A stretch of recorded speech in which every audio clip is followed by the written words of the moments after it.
Jesus não era um comediante, mas ele usava a mesma ferramenta dos comediantes para atrair a atenção das pessoas. E ele desafiava. Jesus despia você só com o olhar e com as palavras dele. Você falou uma coisa muito interessante fora do ar para mim, eu achei interessante que eu te fiz uma pergunta, falei assim, olha, lá na hora da live você vai me entrevistar, né, do podcast, mas aqui eu quero te fazer uma pergunta. Você estava me entrevistando. E eu perguntei assim, cara, como é que é fazer humor hoje? Porque o mimimi tá tão grande que se você escrever na internet assim... eu gosto de maçã. Eu gosto de maçã. Pronto. Cara, daqui a pouquinho vai aparecer... E a pera? E a pera? Pô, como assim a uva? Todo mundo gosta de uva, você é um... Uvofóbico? Uvofóbico, né? E você fala salada de frutas, por quê? Por que misturar todas as frutas? Cada fruta tem sua individualidade. Exatamente. Você tá no, e não é no seu uva, lugar de fala. É UV. É UV. É UV. Não é maçã, é macê. É macê. Então... sabe, é meio complicado esse negócio. Aí você falou comigo, explicando ali até que o humor é o exagero. Quando você falou isso, eu lembrei. Na época de Cristo, e eu não esqueci que eu ia dar um exemplo prático da mudança, hein? Era a hipérbole, o exagero que trazia atenção para o humor. Então, quando Jesus falava assim, é mais fácil passar um camelo no fundo de uma agulha do que um rico entrar no céu, o povo riu. Com certeza, né? Riu. Porque é um exagero. Era um exagero. Olha, se alguém olhar para a mulher com intenção impura, já adulterou. Mas só que era uma risada. Sabe aquele humor inteligente? Você sabe, você é um comediante. A pessoa ri de nervoso. De nervoso, que a pessoa ri, mas depois ela para pensar. Pra pensar. Pô, caramba, bicho, ele tá me fazendo rir aqui. Principalmente humor que mexe com política. O cara, ele lança a geral ali. O humor é a forma mais fácil de você entrar na cabeça das pessoas, é direto. Principalmente, né? Vilela, se for um humor de ironia. A ironia é uma estratégia de linguagem que os medíocres intelectuais não entendem. E os hipócritas também não. Quem é medíocre intelectualmente, quem é hipócrita não entende a ironia. Ele não percebe a ironia. É comigo? Aí Jesus contava uma parábola e ele jogava papo reto no povo. Você tem que nascer de novo, Nicodemos. E o povo hoje não quer nascer de novo. Voltando à metáfora hindu lá, eu não quero soltar as minhas folhas porque no inverno eu vou ficar pelado, vou ficar feio.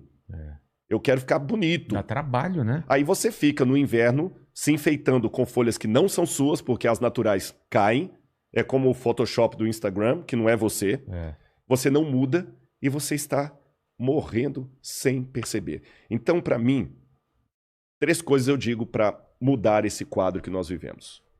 O primeiro deles, eu vejo a crise como sendo a oportunidade para surgirem heróis.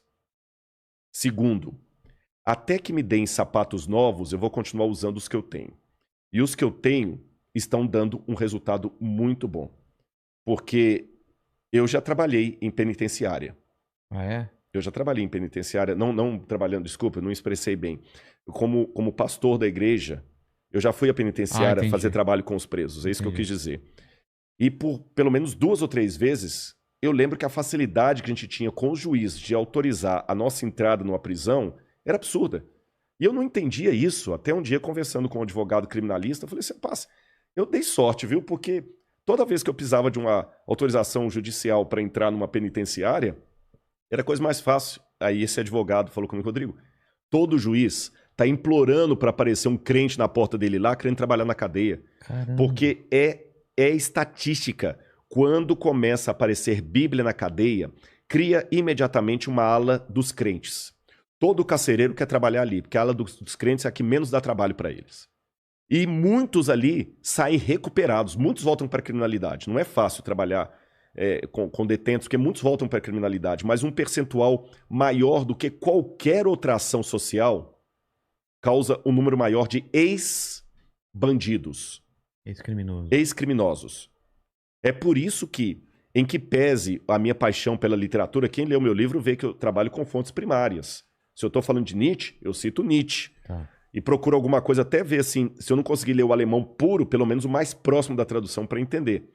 Mas apesar de toda a minha devoção pelos clássicos que eu acabei de falar, eu tenho muito claro para mim que se eu jogar José Saramago numa penitenciária, dificilmente eu vou ter um grupo de ex-detentos, ex-bandidos, porque leram José Saramago. Mas se eu jogar uma Bíblia de Novo Testamento, daquela dos Gideões Internacionais capa cinza, daqui a pouquinho tá o juiz pedindo para eu voltar lá para tocar violão e eles deixarem a criminalidade.